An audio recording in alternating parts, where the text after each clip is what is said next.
Welcome to JobGhost, the podcast, where we talk all things ghosting during the hiring process. I'm your host, Meg Giuliano, and today we have an awesome guest joining us to share their story. She's the CEO of the Devon Group, a PR and marketing agency that has deep expertise in HR and finance technology, as well as the co-host of the Up Next at Work podcast. She's a frequent speaker, chair of the HR Tech Conference, and has spent her career helping tech leaders navigate launches, growth, and moments that really matter. Jeanne Achille, welcome to the show. Thank you, Megan. My goodness, what a wonderful introduction. I appreciate that. I'm feeling very tired now. I know we were joking before we started that you've done so much. It was hard for me to condense all of it. Oh, well, I appreciate that. That was a great intro. Yeah, of course. Thanks for being here. Definitely excited to learn more about you and the Devon Group. Can you tell us a little bit more about that and your podcast? Anything else that you've been up to lately? Absolutely. So thank you for that opportunity. You know, I was actually on what we call the client side of the business for many years. I was in product management. So my background is more in technology than it is in PR. But you know, when we saw, and this is really going way back, but when we saw the commercialization of the internet, we saw that there were going to be a lot of exciting tools and a lot of analytics tools. And we realized how broken PR was as a marketing discipline in particular, and decided to start the agency. Thankfully, you know, timing was perfect and it's been a terrific ride. And we've had the pleasure of representing a number of the movers and shakers in this category. You guys have been in business now for 30 years, right? I think I saw. We have, yes, which is truly amazing since I still maintain I'm only 27, but I don't think that story is holding water anymore. That's funny. And I saw that you have a couple people too that have had you have really good tenure there in general. Like I think there's a few people working for you that have been there for 13, 14 or so years, something like that.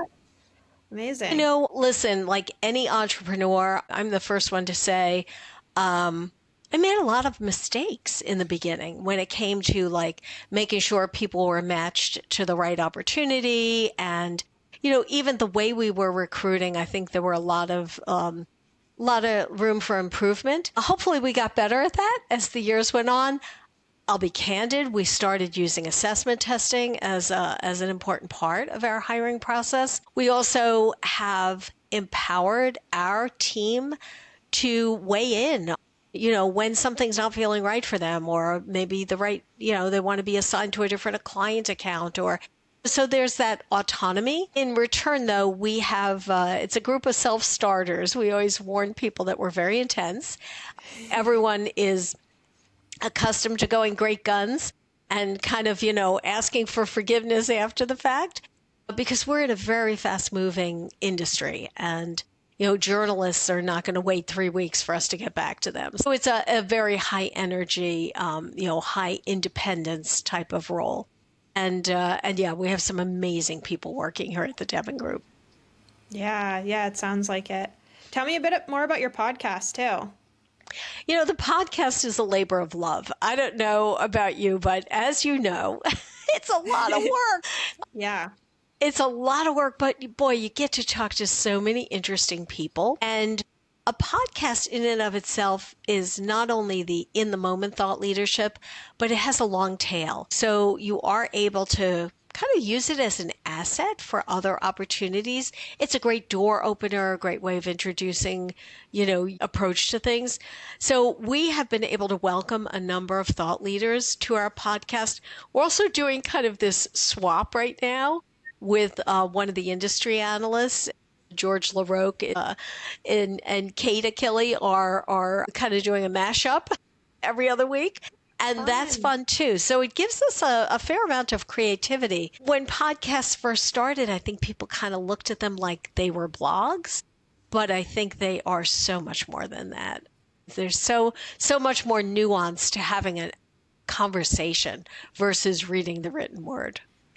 Yeah. And you don't have to be, you know, sitting down to listen either, right? You can be driving, you can be multitasking, doing the dishes, cooking something, which is why I love listening. Treadmill. So many people tell us, I'm on my Peloton, I'm on my chest. I love those stories. I just think that's great. Oh, I love that. Yeah, that's great. So Are you seeing this topic around ghosting pop up a lot in your work? 'Cause I know you work with a ton of HR tech companies.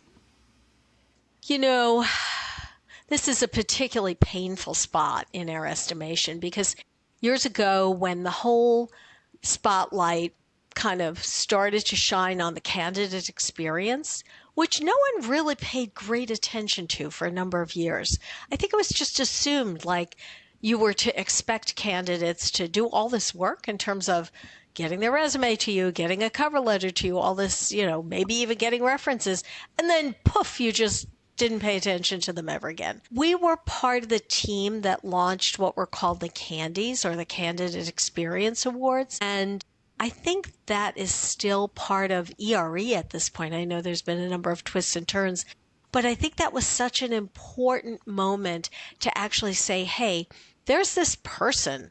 There are people involved in this process, and they are not being respected in the way that they should. And we are asking them, obviously, to give us a lot of information without knowing if we're even going to store this information securely.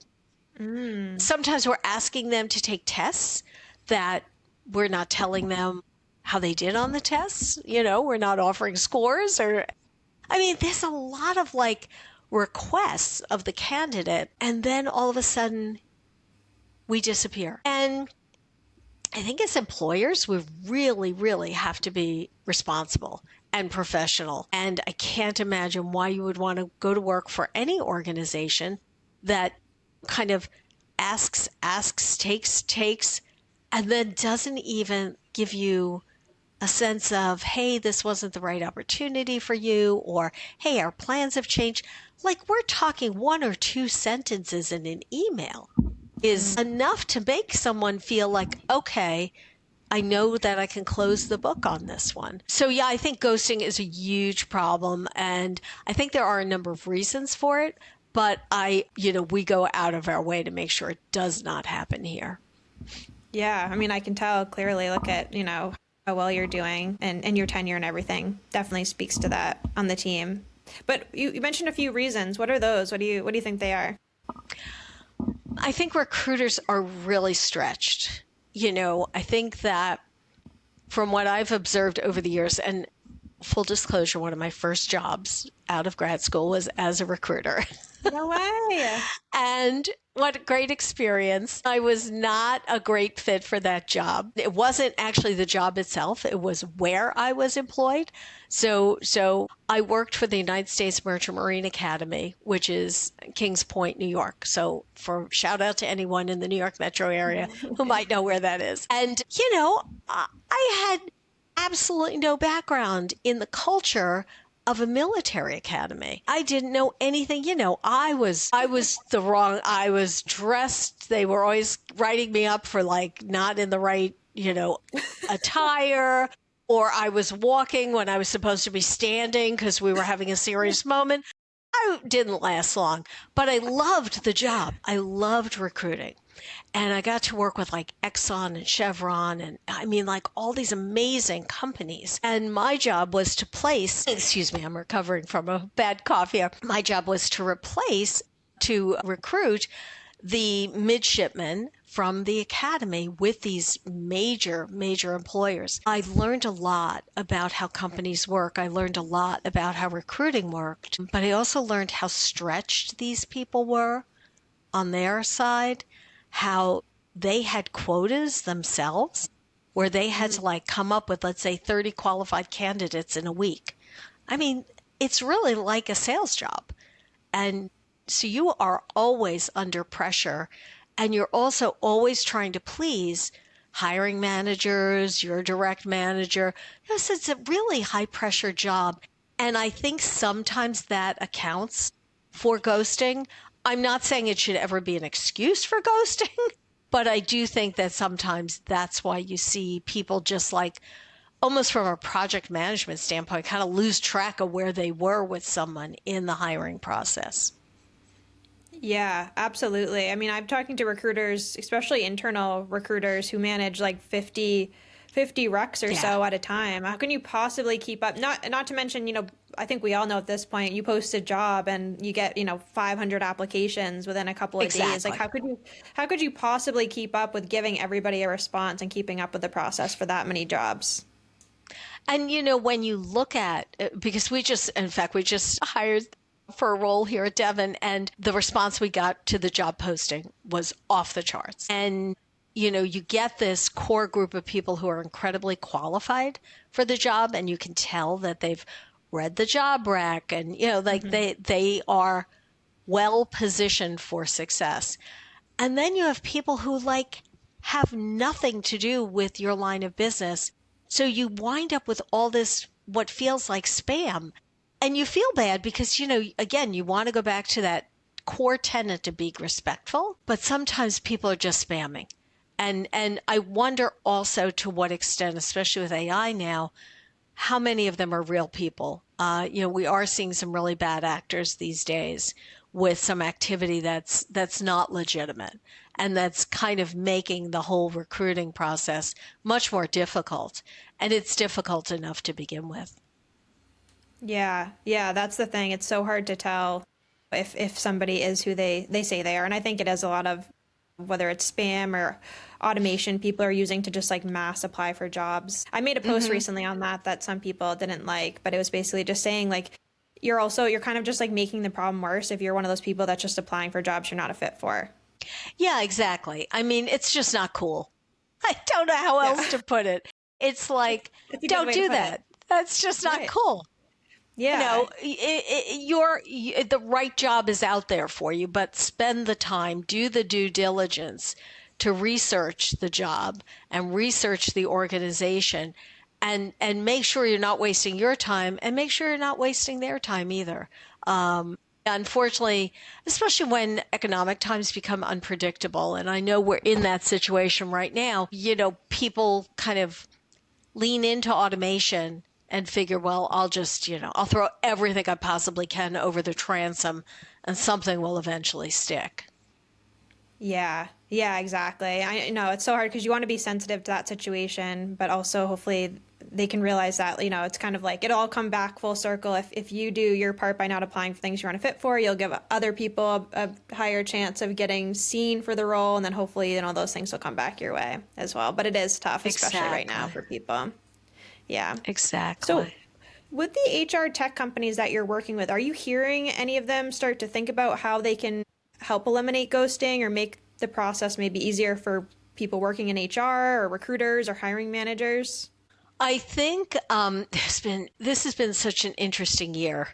And I say that in a number of different ways. So, the first half of the year, all we heard about was AI. It was going to change the world. And I'm going to read something to you because I just saw Gartner, the industry analyst at Gartner, said that only 1 in 5 AI initiatives delivers real ROI, and that only 1 in 50 is creating disruptive value. So we spent the whole first part of the year talking about AI. And then this second part of the year, I think people are starting to become maybe more measured and more thoughtful about AI. And I do think AI is actually one of the ways that you can prevent ghosting on both sides of the equation, because you have some marvelous communications tools, for example, that can be AI powered. You can set up agents that will essentially augment your team and help keep engagement high on both sides. So it's very interesting what's going on right now, but I think we kind of got carried away the first half of the year, and it was going to be the solution to everything. And now I think people are starting, at least what I'm seeing in our client portfolio, people are starting to pull back and say, okay, it's really good at this, this, and this. It's really not mature enough in these other areas yet. So let's not keep fooling ourselves thinking that that's going to make a difference. But at the end of the day, I got to tell you, Megan, it's still going to be about relationships. I mean, people go to work for people they feel comfortable with, that they respect, that they like, and vice versa. I mean, Yeah. we all come to the workplace because we feel valued. And you come back to work each day because, you feel like you're being given opportunity and you can do your best work and that you're respected and valued. So that's kind of needs to bleed through into the candidate experience more, I think. You mentioned earlier in our conversation something about a candidate experience rating or award or something like that. Yes, the Candies. So the Candies were, gosh, they were put together by three brilliant individuals who were very prominent in the recruiting industry, who had done a great deal of work in the applicant tracking systems. They are Ed Newman, Elaine Orla, and Jerry Crispin. Those are still individuals that you could definitely look them up on LinkedIn. They're still out there doing great work. And they had put together the Candidate Experience Awards. And there were a number of very prominent companies that felt so strongly about how providing an exemplary candidate experience differentiated them from their competition that they would apply for the awards. And the awards were quite grand. I mean, there was a beautiful award ceremony and all of that. Wow.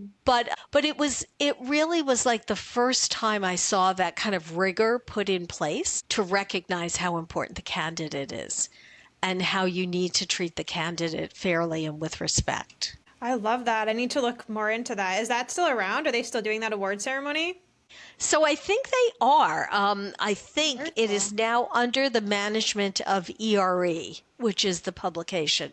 No, no worries. Yeah, So much is I would. going around right now. I would point your listeners to ERE. I believe it's ere.net, which is one of the publications that covers the recruiting category. Okay. And you work with HR leaders quite a bit in your work, right? Like, what are you hearing from them? Are they stressed or overwhelmed or what's going on? I think they are. I think HR is one of the most difficult jobs there is. I think that HR is a difficult job because it is very unstructured.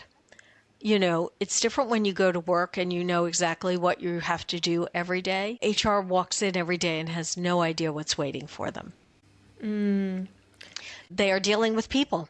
And whatever you're dealing with people, you could have 50 different problems that day. So it's a very difficult category. So I think, they're particularly stressed.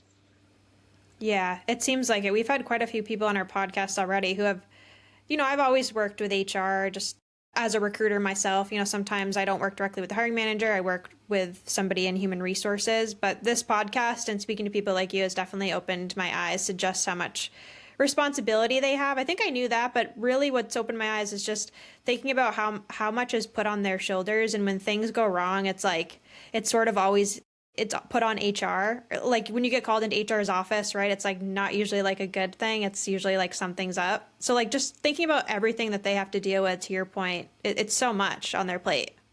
It's interesting that you say that because that's exactly the way people look at HR as potentially punitive, but they're also the first people that they turn to when there's a problem.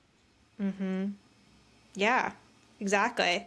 Or if they need help with something like a benefits related question or, anything, you really go to HR for most questions. I feel like in any role I've been in, I've always been directed to HR if I have a question about something like that. Exactly. I couldn't agree more. Ironically, though, the HR industry is doing very well, and more people are going into HR as a career choice. Really interesting. You recently posted, HR is one of the most dynamic disciplines in any organization. We rise up in times of crisis, bridge gaps between managers and teams, drive culture change through new service offerings, and innovate strategically to advance business goals. And that last piece, too, is really interesting because I think I had somebody else on here recently who was talking about how HR can use statistics and stuff to be able to push for what they need with leaders, because a lot of times they have ideas and ways to make things maybe more efficient, especially from like an HR tech perspective, but they're constantly getting the no from like the CEO, CFO, or whatever it is. I think that it depends on the organization. I think you're right. I think that the majority of the time HR is not a profit center. So because HR always costs money, it's not making money for the organization. It's always under the microscope. I think that having data certainly helps them support different causes that are important. I also think that elevating HR on the executive leadership team so that the CHRO or the VPHR is sitting next to the CFO. And by that, I mean that they have equal weight in the organization. I think the minute you drop HR under like operations or finance, that becomes problematic. Yes. Yeah. Now that you say that, I've worked with companies in the past where like HR reports to the CFO. That is never a good idea. Because, then you are really not giving HR the latitude it needs to bring in the programs that are going to help you retain your top performers, that are going to help reinforce your employer brand, and that are really going to build the kind of culture that's a long-term initiative. When HR is forced to be transactional, where they're going to the CFO asking for money all the time or asking for permission to do something, that's a bad dynamic. And that's also not a place that a senior HR person's going to stay, because that's not a career development move for them. Oh, good point. Yeah, it's a really good point. Because they're going to eventually want to move up in their role as well. Exactly. Sure. They're going to want to go someplace, again, going back to those tenets of being valued and respected. They're not going to want to be treated like, they're transactional or that they're subservient. Yeah. Do you have a couple of tips and tricks that you could share here that maybe you share with your clients that might be helpful for our audience? I apologize, Megan. I'm not sure I understand the question. Are you saying from an HR standpoint or a recruiting standpoint, or is there something you have in mind? Yeah, from an HR and recruiting standpoint, and maybe if there's anything in as it relates to preventing ghosting too, or maybe just having like more of an efficient process or system. I think literally having a workflow for your recruiting process. I mean, so I still see so many people hiring from the gut, like, oh, my intuition told me this would be a great guy. That is such a bad thing to do, and it fails every time. And yet I still see people doing that. So that's, having where you've laid out your workflow. The other thing that we have found to be invaluable is if you have a qualified candidate, or let's say a bench of 3 qualified candidates, using assessment testing will almost every single time give you visibility into characteristics and skill sets that you cannot possibly determine through interviews. And so the science of the assessment test is also very important. I always add it to a recruiting process. What assessments do you like? Well, I'll tell you what I don't like. So when I'm talking about assessments, I am not talking about like party games. Now, having just said that, I'll probably get hate mail on LinkedIn after that. But, there are assessments that are incredibly creative, innovative. Plumman's a great example of this, where you're going way beyond like personality traits or like hard skills or something. So an assessment should ideally almost be like a second resume, just presented in a different format where you're getting different information about the candidate. So as you're laying out that workflow, and let's say, you have the sourcing process and the application process, and then wherever assessments fit in, and, usually, listen, they're expensive. So usually you're doing them later in that workflow, but making sure that assessment tests are going to give you the information that's like additional intel about your candidates is so important. So to some extent, it does depend on the industry. And it also might depend, are you doing high volume hiring? Are you doing kind of college recruiting? Or are you doing like hiring for specialty roles like, a data scientist at a nuclear plant or something that's, so there are so many assessment tests out there that you'll want to take a look at all of them. But making sure you have that, making sure that when you interview candidates, you actually have people who are engaged with that candidate, like they know who they're going to interview, they know when they're going to interview them. So clearing up all that mystery of scheduling, which seems to still be, I don't know why it's still hard with all the tools we have, but it's still hard. People don't show up for interviews on both sides of that equation. But making sure again that you're showing the candidate who the company is, who are they going to work for? Let them ask questions. Chat with them a bit. Talk to them like they're a person. I always ask people like, hey, do you like basketball? Do you ice skate? I mean, like, how do you get to know someone? You get to know them by learning like what they like or what they don't like. And that will also help you determine, is this person going to be happy here? Are they going to be like team here at Devon where they're staying 10, 12, 14, 15 years? Or are they going to be in and out of your organization in 9 months? And then you got to start the whole process over again. And then you have all the expense and all the disruption of having to go through the recruiting process again. Yeah. Yeah. And plus when you do it that way, you make it more conversational versus, just firing questions off to the candidate that you're interviewing. Yes. I think that has been one of the challenges with video interviewing, is that it feels so impersonal. I think some of the tools we have in the toolkit are very practical. I mean, video interviewing is very practical. I totally get it. But, you still want to feel like there's going to be people at either end of this.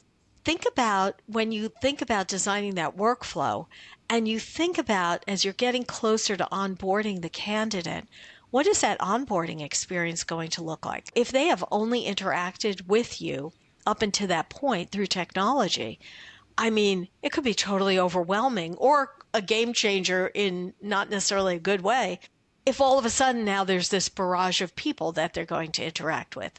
So I think that there are a number of tools out there on the market that are very helpful in terms of giving us all kind of a sneak peek of what to anticipate as a candidate, but you still got to keep the people involved. And that's potentially the downfall of AI. I think that's what we're all seeing is, hey, it's great to have agents and tell me that I'm going to work alongside, whatever we're calling the agent today. That doesn't mean I want to go to lunch with that person, with that agent.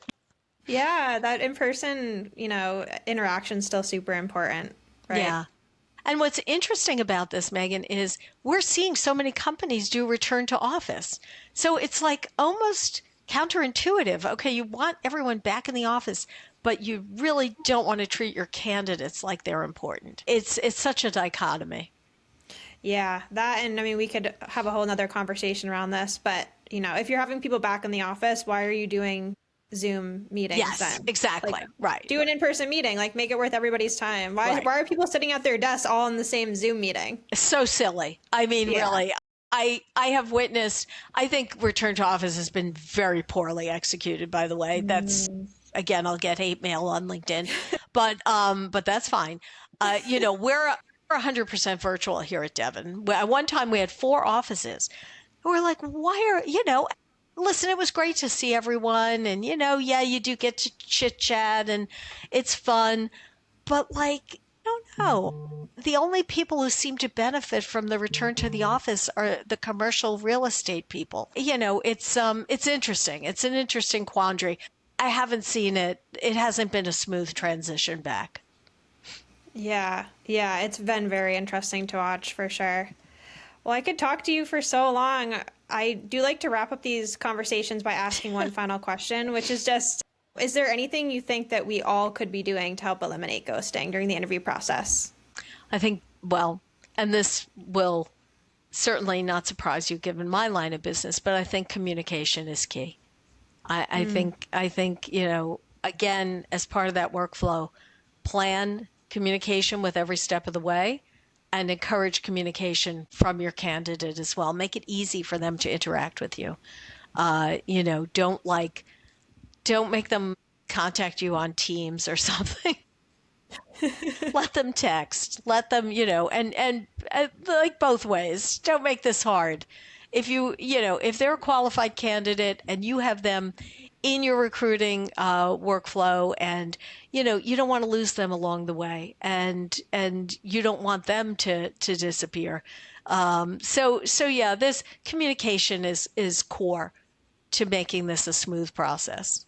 I love that. Well, Jeanne, I can tell you're not only, that you not only offer such a great service to your clients, but also that you're a great hiring manager yourself. And we could have spent a whole podcast just talking about that, because it seems like you have it down. You've had some good success.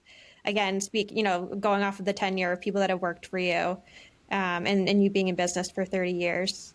So I love what you said here today. You're very kind. It's only because I have had a lot of practice. I was definitely not good at this from the beginning. Well, thank you again for coming on. Where can everybody find you? LinkedIn is best, but people are always welcome to email us as well. My first name is spelled Jeanne, and I'm Jeanne at devonpr.com. So that's DEVONPR.com. Perfect. And then you're Jeanne Achille on LinkedIn. And are you on any other platforms? I am. I'll be candid. I'm probably on every platform. So I'm on Substack. I'm on Blue Sky. I'm on, the one I'm not on. I'm on Instagram. I'm on Facebook. The one I'm not on anymore is Twitter. So I did finally pull the plug on Twitter. That was just getting too overwhelming. But yeah, no, big fan of social media. We were champions of it way back when it first started. In fact, I just got that update from LinkedIn about my year in review, and it reminded me that I started on Twitter in 2003, which some of your listeners probably weren't even born in 2003. So yeah, that just sounds really a long time ago. You're an OG. That's awesome. Well, Megan, thank you. It was delightful to speak with you today. I appreciate you being so patient while I coughed in your microphone here. Yeah, of course. Thanks for sticking with me, even though you're still getting over a cold. And I just want to remind the audience to definitely go over and follow your podcast too. It's the Up Next at Work podcast. That's right? correct. And we are on the Work Defined Network, which is WRK, the word defined.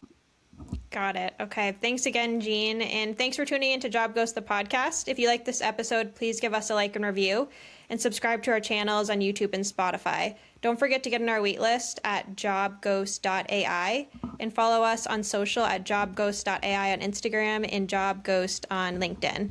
And remember, say no to ghosting.